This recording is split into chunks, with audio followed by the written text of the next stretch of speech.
როგორ აფასებთ ალეკოსთვის რაღაცა მეოთხე ბრალის წაყენებას კაცს მსჯილი აქვს ამდენი წელი და ესე იგი რეპლიკის გამო რომელიც პოლიციელის მისამართით გამოიყენა არა კაციო არა და ალეკოს ჩვენებაც აქვს მიცემული ამ პოლიციელის წინააღმდეგ დაკითხულიც არის და იქით ადანაშაულებს ამ კაცს დიდი მადლობა საფო ჩართვისთვის მივესალმები ჩვენს მაყურებელს კი სწორად აღნიშნეთ ეს არის რიგით მეოთხე აბსურდული ბრალი ალეკო ელისაშვილის წინააღმდეგ არა და რეალურად მე თუ მკითხავთ თუ ვინმეს უნდა კონდეს ბრალი წარდგენილი ეს არის შოთა ჭიპაშვილი რომელიც როგორც ოპოზიციონერი პოლიტიკოსი აღნიშნავს სასტიკ მოპყრობაშია მხილებული შევახსენებ მე საზოგადოებას რომ შოთა ჭიპაშვილი იყო ის ადამიანი რომელმაც არ მისცა სხვა პოლიციელებს საშუალება რომ ძალიან მოჭერილი ხელბორკილები ალეკოსთვის ცოტა შეემსუბუქებინათ მიუხედავად იმისა რომ გალურჯებული ქონდა ხელები და სისხლის დიოდა ხელბორკილებიდან ასევე არ მისცა შოთა ჭიპაშვილმა საშუალება სხვა პოლიციელებს წყლის მიწოდების ალეკო ელისაშვილისთვის აგინებდა შოთა ჭიპაშვილი ალეკოს და აყენებდა სიტყვიერ შეურაცხყოფას ეს ჩამონათვალი უკვე საკმარისია იმისთვის რომ ვივარაუდოთ რომ პოლიციელმა გადაამეტა ყველანაირ უფლებამოსილებას ბოროტად გამოიყენა ძალაუფლება და ჩაიდინა ის რაც ჩაიდინა ჩვენ რომ ნორმალური ქვეყანა და ნორმალური სამართალი გქონდეს ამ ქვეყანაში აუცილებლად ბრალი ექნებოდა წარდგენილი ამ საქმეზე არა ალეკო ელისაშვილს არამედ შოთა ჭიპაშვილს მაგრამ სამწუხაროდ ჩვენ ხო ვხედავთ რომ არანაირი სისტემა არანაირი სტრუქტურები აღარ მუშაობს ამ ქვეყანაში და რაც მთავარია არანაირი სამართლიანი სასამართლო არ გვაქვს ქართულმა ოცნებამ მოახერხა ის რომ შემოგვაჩეჩა და ხელში გვაქვს ახლა მურუსიძის უსამართლო სასამართლო და შესაბამისად ახლა არავის არ გვიკვირს მურუსიძის სასამართლოდან ამ გადაწყვეტილებების მიღება თუმცა აქ ხაზია გასასმელი რაში დასჭირდა ქართულ ოცნებავს ყველანაირი აი ეს სპექტაკლი სწორად აღნიშნეთ რომ 13 წელი უკვე მსჯილია და აი ეს რაღაცა მუხლი რომელიც გამოსწორებით გამოსწორებელ სამუშაოს ითვალისწინებს და მაქსიმუმ 1 წლამდე პატიმრობას რაში დაჭირდათ ახლა მე გეტყვით რაში დაჭირდათ ყველა ითვალისწინებს 1 წლამდე პატიმრობას ან გამოსასწორებელ სამუშაოს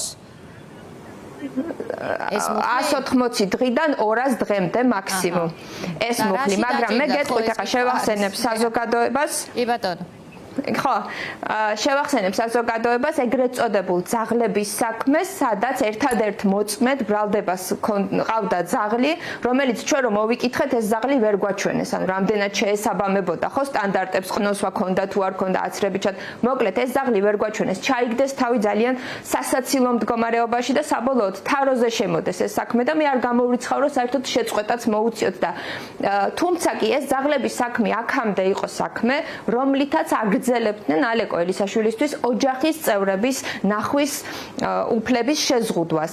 მოგეხსენებათ რომ უკვე მსჯილ ბრალდებულებს აქვს ამ უფლების გამოყენების საშუალება. მაგრამ იმიტომ რომ უზღუდავენ და ხოლმე და იმიტომ რომ ჰაერში უკვე ეს საქმე ქონდათ ხო რომელიც თაროზე შემოსდეს ამ საქმით გააგრძელეს ოჯახის წევრების შეზღუდვა თუმცა კი როგორც აღნიშნეს სავარაუდოდ მოუწევთ ამ საქმის შეწყვეტა და ეს ხელახალი ბრალი მათ ჭირდებათ რომ გააგრძელონ ოპოზიციონერ პოლიტიკოსზე ფსიქოლოგიური ზეწოლა და რაც ძალით და ღონი აქვთ ამას ცდილობენ ამას აკეთებენ და თუ კი რამე შეზღუდვების გაკეთება შეუძლიათ თუ კი უფრო კაცრი რეჟიმის დაწესებულებაში მისი დატოვება შეუძლიათ, ანუ რაც შეუძლიათ, რომ დაუმძიმონ სიტუაცია ალეკო ელისაშვილს ყველანაირად იყენებენ მათ ხელში არსებულ აი ამ ძალაუფლებას. კი ბატონო, ქეთი, აქვე უნდა ვიკითხოთ, რატომ ყავთ სამიზნეში ასე ამოღებული ალეკო ელისაშვილი, მისი გარტყმული სილა და მუშტი მდინარაძისთვის, ფიქრობთ თუ არა არის მისთვის პოლიტიკური შურისძიების, ასე ვთქვათ, საფუძველი ამ შემთხვევაში 13 წლიანი ცხადია.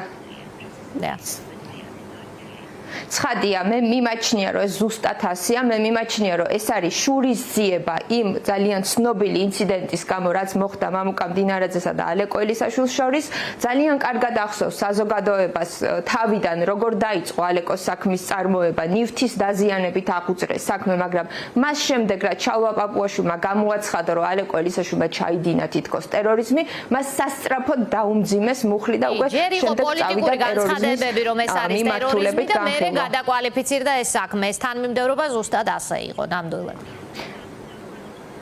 ზუსტად ასეა და რა თქმა უნდა ეს ყველაფერი ძალიან ისე სამართლიანად გვაფიქრებინებს, რომ ეს არის პირდაპირ ქართული ოცნების დაკვეთა, რასაც მურუსიძის სასამართლო პირნათლად ასრულებს და მე დარწმუნებული ვარ და ყველა ჩვენ ამას ვნახავთ, რომ მე დარწმუნებული ვარ, მათ ძალიან მალე მოუწევთ მუხლის კვალიფიკაციის შეცვლა, იმიტომ რომ ვერ დააჯერეს საზოგადოებას ალეკო ელისაშვილის ტერორისტობა. შეიძლება ეს ახალი ბრალი კიდე იმისთვისაც ჭირდებათ, რომ საზოგადოებას დააჯერონ როგორი დამნაშავეა ალეკო ელისაშვილის სახით, მაგრამ რა ვიცი, მე მეღიმება ამაზე, იმიტომ რომ თქვენც ნახავდით იმ რეაქციებს, რომელიც სოციალურ ქსელში გავრცელდა.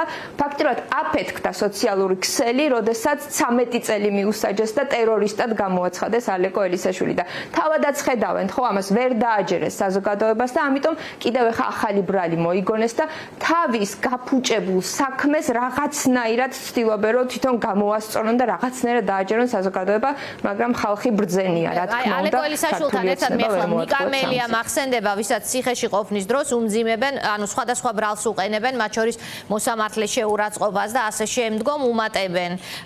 ესე იგი ციხეში ახალ ბრალს 4 აქვს აგროვებული აგერ ალეკო ელისაშვილს და ვიდრე დაგემშვიდობებით, კეთი, მინდა ვიკითხო, ალეკოსთან კონტაქტის საშუალება ახლა არ აქვს ოჯახის წევრებს კვლავ, ანუ და აქვს მხოლოდ ადვოკატს. მხოლოდ ადვოკატებს შეგვიძლია მასთან შესვლა და მისი მონახულება. ოჯახის წევრებთან დალაპარაკება, შეხვედრები პოლიტიკოს ისევ აკრძალული აქვს. დიახ. ალბათ სახალხო დამცველსაც აქვს მისი მონახულების უფლება, თუ სურვილი და წარმომადგენლებს თუ არის ეს კომუნიკაცია. ცხადი აქვს, მაგრამ მე პირადად ამასთან დაკავშირებით ინფორმაცია ამ ეტაპზე ნამდვილად არ მაქვს. მე უბრალოდ მოვისმინე სახალხო დამცველის კომენტარი, რომ თითქოს მას ოჯახთან შეხვედრის შეზღუდვები მოუხსნეს, მაგრამ მე იმედს ვიტოვებ, რომ სახალხო დამცველს ეხლა მაინც აქვს რეალური ინფორმაცია თუ რა ხდება მისი ყოფილი თანამებრძოლის და მისი მეგობრის თავს. ანუ ალეკოს ეს უფლება არ დაბრუნებია, მას დღეს წაუყენეს ახალი ბრალი, ის კვლავ შეზღუდულია, მხოლოდ ადვოკატთან კომუნიკაციის საშუალება აქვს დღეს, ეს არის მოცემულობა. ზუსტად ასეა და დღეს კიდევ ერთ ძალიან ცუდ ფაქტს ჰქონდა ადგილი, ამას ახლა პირველად თქვენი ეთერით ვამბობ. მიმოწერის შეზღუდვასაც ჰქონდა დღეს ადგილი. ალეკოს დღეს უნდოდა წერილის გამოტანება საპატიმროდან, მაგრამ ეს წერილი არ გამოატანეს ადვოკატს და დაუბრუნეს ისევ ალეკოს და ეს არის ძალიან ცუდი და ძალიან ძიმე ფაქტი, რომ წერილობითი კომუნიკაცია შეეზღუდა დღეს. აჰა, მიმოწერის დღეს უკვე ესეც შეეზღუდა. ანუ მას არ მისცეს საშუალება დღეს რამე ეთქვა საკუთარ ბრალთან დაკავშირებით წერილობით. მეოთხე რაღაცა არა კაცი უწოდა პოლიციელს, რომელიც მოექცა ისე, როგორც თქვენ წაღწერეთ და ადვოკატიც აღწერდა და ალეკო გამოკითხულია ამ საკითხთან დაკავშირებით საპატიმროში. პოლიციელი მას როგორ მოექცა, როგორც ვიცი. და ამ ყველაფრის ფონზე დღეს მას იქით წაუყენეს ბრალი და არ მისცეს საშუალება, ესე იგი სიტყვაც დაუპატიმრეს, რომ იქიდან საკუთარი პოზიცია ამასთან დაკავშირებით ეთქვა. გასაგებია, კეთი, მადლობა, რომ იყავით ჩვენ. კი, ზუსტად ასეა. ბრძანეთ რამეს თქვა ხომ არ გსურთ და ვასრულებ. ნუ ტელევიზორის საშუალება ალბათ აქვს ალეკოს ციხეში, ტელევიზორი და წიგნები და ის ამარტოო საკანშია, როგორც ვიცი, ხო? დიახ, ასეა, ზუსტად ასეა და ზოგადად ეს შეზღუდვებიც გვაჩვენებს რას, ხო? ქართულ ოცნებას ეშინოდა პოლიტიკოსი, ოპოზიციონერი პოლიტიკოსი ალეკო ელისაშვილს და ყველაფერი გააკეთეს, რომ ის საპატიმროში გამოეკეტა და იქიდან მისი სიტყვისაც კი ეშინიათ. ჩვენ ვნახეთ პროცესებზე გაჩუმებული ალეკო ელისაშვილი, პროცესებზე გაძევებული ალეკო ელისაშვილი ერთ წინადადებას არასრულებინებდა მოსამართლე და ახლა უკვე მიმოწერად შეუზღუდეს. ეს უბრალოდ გვაჩვენებს რამდენად ეშინია ალეკო ელისაშვილის სიტყვის ქართულ ოცნებას. კი ბატონო, ახლა გაახსენდათ აგერ ჩემ კოლეგებს 37 წელი იყო ფაქტობრივად ასეთი გადასახლებაში მყოფ ადამიანებს მიმოწერის უფლება შეზღუდული ჰქონდათ და კარგი გამგრძელებლები აღმოჩნდნენ ივანიშვილის რეჟიმის წარმომადგენლები ალეკოსსა და არა მარტო მის თავს. და აქვე დავამატებ სოფო აქვე დავამატებ და შევახსენებ საზოგადოებას, რომ ალეკო ელისაშვილის რუსეთის ფედერაციაში მისჯილი აქვს 6 წელი და რუსებს აჯობეს ქართველებმა ბრალიც უფრო მძიმე წარუდგინეს და უფრო სასტიკადაც ექცევიან. სამწუხარო რეალობაა ეს.